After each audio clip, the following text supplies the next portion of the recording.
are infinite dimensions. Yes. And it's not only 9.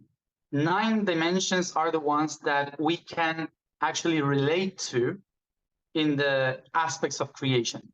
Mm-hmm. But then you can have infinite dimensions, like you could possibly imagine.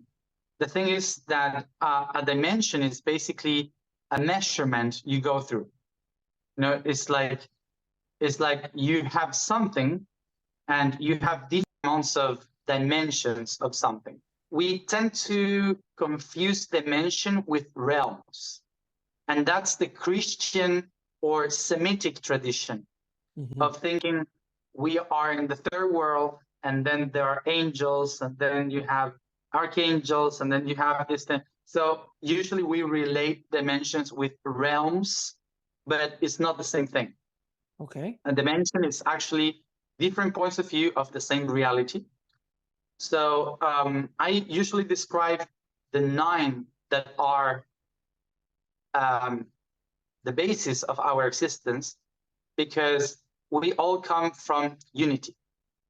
And that unity, in order to exist, needs to express into another one. So it creates polarity, which is the second dimension. This second dimension is the one that manifests a third point, because these two, when they move, they create a third aspect, which is an axis between these two. So that's the third dimension. So you have 3 points of view now. And these 3 points of view are moving one around the other. So that creates the fourth dimension, which is time. The fourth dimension then starts to generate energy and light, which is the fifth dimension. Then this shape can change or switch its position, which is the sixth dimension. Then the sixth dimension can transcend and manifest itself into another totally different reality, which is the seventh dimension. And then you have all the infinite possibilities of those changes, which is the toroid, or the eighth dimension. And it all comes back to the divine, which is the essence or the very idea of why everything exists, which is the ninth dimension that takes you again to the one.